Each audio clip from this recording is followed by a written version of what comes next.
Ito na naman ang mainit na balita mula sa mundo ng politika. Mainit na usapin ngayon ang patuloy na manhunt ng Armed Forces of the Philippines at Philippine National Police laban kay House Speaker Martin Tambalos Romualdez. Matapos maglabas ng sumo ng Korte Suprema, tila wala pa ring tugon mula sa opisyal. Dahilan upang umigting ang operasyon ng mga otoridad. Ayon sa ulat, hindi biro ang paghahanap dahil umano'y gumagamit ng koneksyon at impluensya si Romualdez upang makaiwas. Naging sentro ng kritisismo ang kanyang pananahimik sa harap ng mga mabibigat na aligasyon ng katiwalian at manumalyang proyekto. Sa kabila ng malinaw na kutusan mula sa Korte Suprema, hindi pa rin nagpakita ng opisyal, bagay na lalo pang nagdudulot ng tensyon sa gobyerno. Maraming netizens at kritiko ang bumabatikos. Tinatawag itong malinaw na pagtakas sa hustisya. Samantala, tiniyak naman ng AFP at PNP na hindi sila uurong sa kanilang mandato. Patuloy nilang susuyurin ang posibleng taguan at uugatin ang mga koneksyon na opisyal upang maisakatuparan ang utos ng batas. Dagdag pa ng mga otoridad, walang sino man ang higit na makapangyarihan kaysa sa korte at sa batas ng bansa. Sa gitna ng lahat ng ito, patuloy na umaasa ang publiko na mananaig ang hustisya. Marami ang nananawagan kay Romualdez na humarap na lamang upang sagutin ang mga akusasyon laban sa kanya. Ayon sa ilang eksperto, kung magpapatuloy ang kanyang pananahimik, lalo lamang lalala ang krisis at tataas ang tensyon sa pagitan ng mga institusyon ng gobyerno. Ang tanong ng bayan, hanggang kailan magtatago si Romualdez? At yan nga ang mabalitang ating pagkakatutukan, at kung bago ka pa lamang sa aking channel ay huwag kakalimutang mag-like, share and subscribe para updated ka sa mga bagong balita dito sa Tatak Pinas.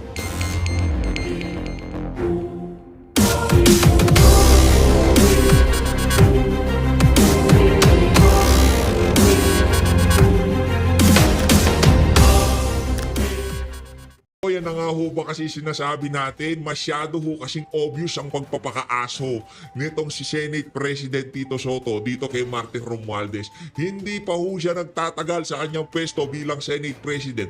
Meron na hong mga alingas-ngas na meron na daw hong bilang itong si Senator Alan Peter Cayetano para palitan siya bilang Senate President. Yan mga chismis lamang sa social media na nababasa-basa natin. Pero bago ho yan mga kababayan, kung bago lang ho kayo sa PH Updates, ang like at subscribe. Masaya na ho tayo dyan at sa mga gusto sumali sa ating community. Alam nyo na kung gagawin, yung join button nandyan lang ho sa baba. Ayun na nga mga kababayan, rekta ho tayo dito sa nangyaring komusyon. Ito yung actual footage ng nangyaring komusyon dyan sa Senado noong tumayo itong si Senator Rodante Marcoleta para ibalik itong si Bryce Hernandez sa kustodiya ng Senado dahil nga naman pinakiusapan nitong si Martin Romualdez ang ating Senate President at wala siyang magawa sa pakiusap nitong si Martin Romualdez kasi nga naman asuho siya nitong si Martin. Ito mga kababayan, ito yung actual footage kung tawagin no? Ito actual footage ito mga kababayan. Game! Teka, ba't walang sounds? Ayun. Okay. Actual footage. September 8 Yes, September 9, hindi na ako yung... Strike 1, strike 2, o yan, strike 3 ka na ngayon, Tito Soto. Yan sinasabi natin Sinasabi mo gusto mo maging independent ang Senado. Anak ng toko, kakaupo mo pa lang na bilang Senate President, hiniram sa'yo ang, pwede nating tawaging star witness dito sa mga na to, dito sa usapin ng flood control scandal na to. Yan dapat sa akong diskaya. Star witness ho sila. Bakit natin nasabing star witness sila? Isa sila sa mga contractor na kung saan kasama sa top 15 contractor na listahan nitong si Marcos Jr. At isa ho sila sa mga nakakuha ng bilyong-bilyong proyekto sa pamahalaan. Ngayon, in-apply para mag-star witness, mag-state witness, para na naman yung pagkanta nila, tuloy-tuloy at walang interruption, nga, diba? Pero itong si Tito Soto, strike 2 ho siya doon, hindi ho niya pinirmahan. Una, hindi niya inabisuhan ang committee nitong si Senator Rodante Marcoleta na kukunin ang witness ng Blue Ribbon. Pangalawa, hindi ho niya pinirmahan. Ito na pangatlo, meron na hong boto itong si Senator. Di umano, meron na siyang boto para palitan itong si Tito Soto. Pero base dun sa aking nakakwentuhan kanina, pagka daw ganyan ang chismis, hindi daw yan natutuloy, okay? Pagka meron chismis sa Senado na kesyo ganito, kesyo ganyan, hindi daw natutuloy. Yan kaso problema dito. Senator, Si Senator Pia Cayetano, automatic, ano na ho yun, boto na para dito kay Senator Alan Peter Cayetano. Dalawa pa, itong mag-asawang Villar na hindi natin malaman. Ang dami kasing problema ng pamilya nyo, no? Meron kayong prime water, meron kayong yung mga documents na hinihingi sa inyo, yung mga revenue tax documents na hinihingi sa inyo na kung saan pinagmumulta na kayo ng napakalaking pera, di ba? O nga, hindi ko natin malaman kung ano yung laro nitong mga ano na to, nitong mga Villar na to. Pero ang sigurado ho natin dito mga kababayan, kung ano man ang laro nila na yan, hindi ho para sa sambayan ng Pilipino. Tuloy. Chairman, alam mo, Even assuming that he was still chairman, wala ka na violate eh. hindi ka. Ang sinasabi ko lang, halimbawa, kung hindi na ako ikaw na pinusulta ka ba, yun ang gusto ko lang. Hindi yung speaker, mas gusto ko kung ikaw ang pinusulta. Ako mo. Hindi, kasi ako yung Ang contempt stance, hindi naman nag-relate. kasama yung Nag-intervene lang. Hindi na yung content ang pinag-usapan, yung pag-usap mo dito kasi gusto natin dito. Ngayon, hinirap siya, pumayag naman tayo.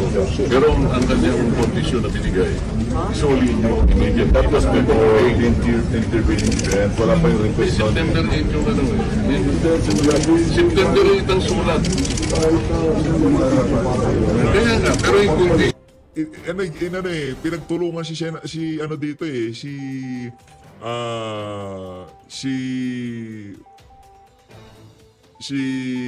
Senator Rodante Marcoleta eh. Pinagtulungan ho siya dito ni Soto nitong si Lacson eh. Kahit na, kesyo ganito, kesyo ganyan. Anak ng toka.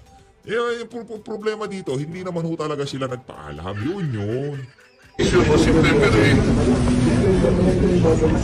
Kaya nga, sabi, ibalik nyo dito in the Senate, hindi sa PNP. Pero kinonsulta nga, halimbawa, ikaw na nga nun bro. Kinonsulta ba ang chairman ng Pulito? Yun ang hindi nga. Ang kinonsulta kasi yung speaker eh. Walang pinukonsulta ako. Walang pinukonsulta. Hindi nga nag-request nga si speaker. Kasi ba sabi mo si speaker? Hindi mo. Tapos naman lang sana may konsulta. Yabang nitong si Soto. Oh, si Speaker, ano, stukan kayo, ganon. Nangya ka, tumanda ka na lang dyan, school bukol ka pa. Yan yung ganyan ang mga senador na nagtapos sa One Ball University. Diba? Yan ho yung mga senador na nagtapos sa One Ball University. Kaya mag-ingat ho kayo mga kababayan. Huwag ho kayong basta-basta, porket sikat, porket meron TV show, meron nasa Ibulaga, mahusay na yan. Nakita nyo kung paano siya makipag-usap sa mga kasama niya dyan. Totoo naman nagpaka-aso siya kay Martin Romualdez. Ano pa kinahihiya mo? Totoo naman nagpaka-aso ka. Nakiusap sa'yo si Martin Romualdez. Isinantabi mo yung integridad, yung pride ng komite ng Blue Ribbon. Na hindi bilang chairperson itong si Marcoleta. Diba? Bilang nasa kustodiya nyo yun, nasa pangangalaga nyo, pero dahil nga naman aso ka, wala kang magagawa kung hindi sumunod sa amo mong si Martin Romualdez. Yan ang sinasabi. Naintindihan ko yun. Pero yung consultation is important because yung Senate custody nandito, yun ang kondisyon na binigay ninyo.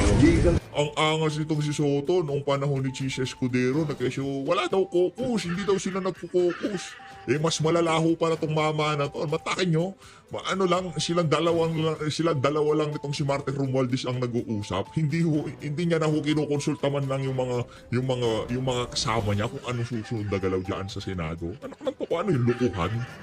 Pambira, oo. Sinasabi niya, hindi daw sila nagkukukus, kesyo ganito, kesyo ganyan. Ito, ano nangyari dito? Pinakiusapan na yung witness, sa House of Representative na lang daw, nagkasundo sa kustodiya na lang ng PNP Custodial Center. Sa Senado nga, kinuha nyo. Kung saan nyo kinuha, doon nyo ibalik. Gano'n kasimple. But that was the condition that you gave. Senate. Legal, and physical.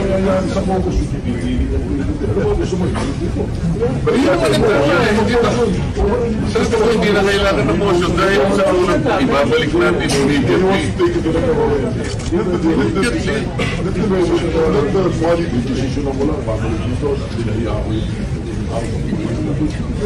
Paano po tayo may kailangan doon? Kung gusto mo, Eh, paano tayo mga kailangan sa kanila? Para we are concerned kung ano yung... si JP Mendoza, kukunin natin eh. Si JP Mendoza, nasa motion, hihiramin Pero natin. hindi natin siguro Yan ang sinasabi ko. Paano, ang problema lang dito, Brad, hindi yung pagkatayo ng langan, hindi nila tayo tutulungan. Anak na to, ang pinag-usapan lang, pagka hiniram, ibalik. Ganun lang naman yung usapan doon. Pinahiram nyo si Barbara Hernandez, pagkatapos yung ginamit, ibalik nyo sa Senado. Eh kaso, aso ka nga nitong si Martin Romualdez. magugulit ang boss sa kanila din. Hindi natin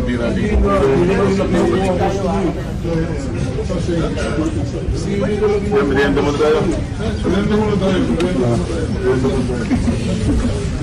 Sige, magulo ko talaga. Ayun na nga mga kababayan, yun ho ang naging tagpo sa pang-abot nitong si Senator Rodante Marcoleta at nitong si Tito Soto. Pero maliwanag pa ho sa sikat ng araw na talagang nagpakaaso etong si Soto dito kay Martin Romualdez. Yun ho ang nakita ng sambayan ng Pilipino. By the way 980,000 subscriber na ho tayo. Palakpakan, ibang klase talaga Ito palakpakan ho tayo. Sa mga bago lang ho sa PH Update, isang like at sa subscribe. Masaya na ho tayo dyan sa mga gusto sumali sa ating community. Scan nyo na ho yung QR code natin dyan sa baba. Ayun na nga, rekta na ho tayo dito kay Senator Alan Peter Cayetano. Ako, kung sakaling maging Senate President itong si Alan, mas okay yan sa akin. Bakit kanyo?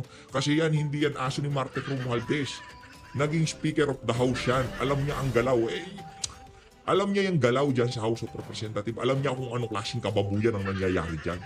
Kung sakaling mapalitan man, parang ano lang ho itong mga kababayan, kung papalitan niya si Soto.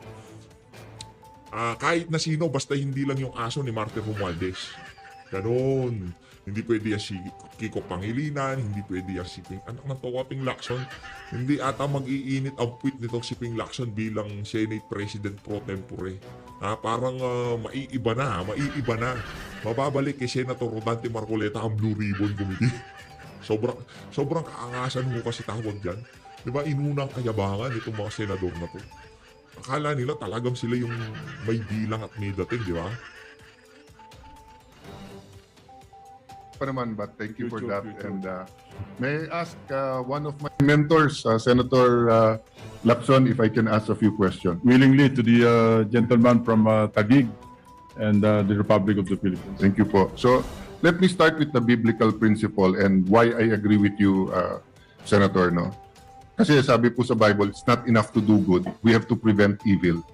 So, I'm happy that despite na mas pinipick up talaga ng media in general, whether social media, crime media, yung expose nyo like last time, you took the time to go through the various laws and to remind us, kasi syempre ang common thinking, wala naman nangyayari dyan, na-absuelto din, no? But I do appreciate it kasi nga it's not enough na ma-expose, it's not enough na may solusyon, ito tama, yan ang hinahanap. Kailangan talaga may managot. And I was thinking about it kanina, Senator, kasi kaya ako nasabing mentor, nakasama kita nung gusto nung panahon ng cheating. Hello, Garci. So ngayon parang hello, Darcy. hello, Darcy naman po ba to? O, basta yung, or ano yung sine? Hello, goodbye. Hello, love, goodbye. Parang hello, may kontrata, love kong gawin to, tapos goodbye, wala pa palang ginagawa, nabayaran na, no? Nako. So yung first question ko, Senator, is related to yung sinabi ni Senator Villanueva na if you cannot convince them, confuse them, so mukhang ang strategy, at narinig ko na to even before the speeches, na pagka nilabas nyo to, dadamay ko na lahat. So ang problema natin ngayon, sinong totoo at hindi. So first question ko, Senator, are you in favor na yung klarong-klarong involved, simulan na yung kaso sa kanila? Definitely, and I hope the will of justice will grind more quickly this time. Kasi habang nakakulong sa atin, custody, no, nasa custody natin si Bryce Hernandez dahil na-contempt siya kahapon, kung mabilis lang sanang makapag-file ng kaso, no, starting with a complaint to be filed before the Ombudsman or the Department of Justice, mabilis po rito yung malversation through falsification. Kasi kung plunder po yung ating ipafile, alam mo naman natin, 10 taon, 12 taon, tapos may speedy trial pang i-invoke. So kung malversation, mas mabilis kasi ang threshold amount is more than 8.8 million. No bail na po ito. Of course, naipen po ito ng isang retired Supreme Court Chief Justice at yun yung umiiral na batas na kung saan mas madaling i-prove eh. Kasi tulad dito, malinaw na kulang-kulang yung pirma, hindi naman kompleto, mga litrato, talagang halatang pinalsify, swak na swak po and I would say open and shut case kung ipapile. And I intend to submit, as I already promised, committed to him, to Secretary Vince Dizon, lahat po ng aming nakalap, lahat ng dokumento, lahat ng attachments, ibibigay ko sa kanya para kung ma-constitute na yung independent commission para magpapile. I think they're just waiting for the issuance of the executive order. Para na sa ganun, ma-transmit na agad at masimula na kagad yung pagpapile ng complaint. Kasi hindi rin madali. May due process yung preliminary investigation. Kung ombudsman man yan, baka mamaya idaan pa sa fact-finding investigation. Hindi agad-agad mag-PI. So yun po yung ating problemang hinaharap. Na kaya nawawalan ng gana yung ating mga kababayan sa tagal. Yes. Actually, Mr. President, nasagot mo na rin yung susunod kong tanong, which is, well, technically, which is, will you be in favor of partial committee reports kung klarong-klaro?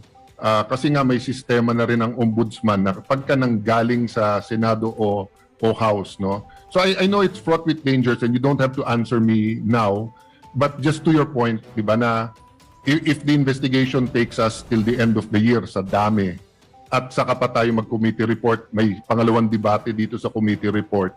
Pero halimbawa, may nakita na kayong, as of now, Mr. President, ilan po yung nakita nyo na ghost na klaro? Napakarami. Sa Bulacan po, hindi lang namin sinama. Ang bilang namin, mga 30 eh. So for example lang, Mr. President, no? Let's say sa 30 yon, meron 4, 5, 6 na tao na napaka-clear. Let's say yung pumirma na completed, yung contractor. Tapos for example, kung may COA report na lumabas sa COA report na yon na completed, pwede rin. Kung wala pa namang COA report, hindi naman kasama yon. But ang point ko, Mr. President, is that kasi pagka yung klarong-klaro na guilty or at least the evidence is overwhelming, that will also help us get direction. Pero kung hihintay natin ilan, paano kung ang involved dito, 1,000, 2,000, 5,000 tao, guguluhin lang po nila. Yes, Mr. President, and that is not without President, no? Yes. Dahil nagawa na natin ito eh. Nagawa tayo, yung committee nagsubmit ng partial at ito'y pinag-usapan natin sa plenaryo at nung na-adapt, pwede natin ipadala sa ombudsman or sa DOJ. And Mr. President, it will not affect the case. So, It will not affect So meaning the- if we find out later on that there was a legislator or a secretary or a undersecretary involved, you can still file the case. Kasi ang masama po, di ba, kung final na natin ngayon laban sa 5 tao, tapos bawal mo na i-file against 3 tao, yung 3 tao na yun ay mastermind, then we agree it will be a partial whitewash. Pero hindi, this is not the case here. No, the case here is that if in the course of investigation may lumabas na equally as guilty or mastermind or accessory or accessory after the fact, pwede pa naman pong kasuhan yon. Yes, Mr. President, as long as kompleto resibo. Kasi mahirap yung sabi-sabi, turo ka ng turo, asan yung pruweba mo? That's right. Hindi And- po ba? And that's part of the confuse them. So, one of the effects of today of naming 2 senators, burahin ko muna yung pangalan ng 2 senador. Sabihin natin hindi sinabi yung pangalan ng 2, sabihin natin hindi kilala. May chilling effect din yun eh. Para bang sinasabing, oy, pag nag-ingay din kayo at nag-imbestiga din kayo sa Blue Ribbon dito, ipapangalan naman namin kayo. Di ba? Ang daling magpangalan ngayon. And I'll go beyond pinangalan ka na tumanggap. Ngayon parang lumalabas is nag-advocate ka lang ng isang proyekto. Or yung, for example, no, if a state university now suddenly has a building, what if ikaw yung presidente, wag ng congressman o senador, ikaw ay pangulo ng university na yon at gusto mong itayo yung building. parang may implication ka agad na kasama sila sa kalokohan. Paano ko yung building na yon na-inspect, wala rin namang mali? So, nakikita ko po na yes, we have to be thorough, but tama po kayo na pag walang resibo, in fact, umaabot nga minsan yung walang resibo na nagbabanggit ng project pero hindi naman sinabing may problema sa project na yon. Yeah, speaking of chilling effect, Mr. President, I remember, no, just occurred to me, noong yung na policy issue exploded right in our faces, ako pa mahimbing ang tulog ko noon. Kasi wala naman po akong pork barrel. So, mahimbing ang tulog ko. Hindi ako nag-aalala na kinabukasan. Pagbukas ko ng dyaryo, makikita ko yung pangalan ko doon. And similarly, in this particular issue, pag ako po naturo, baka manghabol ako ng taga. Well, unang-una, Mr. President, alam naman po natin relationship natin dalawa. We don't always agree, but you've always looked over my back then. I hold the record of the fastest to be confirmed because of you and of course, the Senate President sa DFA. But alam niyo, Mr. President, unfortunately, gusto ko man matulog po kayo na mahimbing pag tinanggap niyo yung trabahong yan. Kasi natandaan niyo po nung Napoles, may umiikot na abogado or may mga umiikot noon na parang pag hindi kayo nagbigay, isasama kayo sa listahan. Like you, matahimik ang maganda tulog ko. Bakit po? Because medical, ginagamit ko po noong time na yon yung pork barrel. Pero panay medical assistance and walang cash. Hindi ako naglagay sa kahit anong NGO, sa kahit anong... so mahimbing ang tulog. But then, before mag-end yung hearing natin, may nilabas naman sila. Walang project, walang advance, pero natulungan ko sila. So, pwedeng biglang may mag-appear dyan na sabihin si Senator ganito, si Congressman ganyan. Pati Presidente pwedeng sabihin, actually, nagbigay ako ng eleksyon dyan. And because walang resibo, the reality it could be true or not. So, I'm just happy that we discussed that. I'm not saying they're confusing us. I'm just saying it can be done. Which goes to my second to last point, Mr. President. I thank you for the very comprehensive list of laws. Kung pwede lang po ako magdagdag ng isa. Sige po. Kasi the benefit po of having a Senator Lacson is he was not only an ordinary policeman, a chief PNP, and also, what was the official designation sa PACC? Chief po. Chief, ng no? Presidential Anti-Organized. So yung build up, yung investigasyon at build up, likha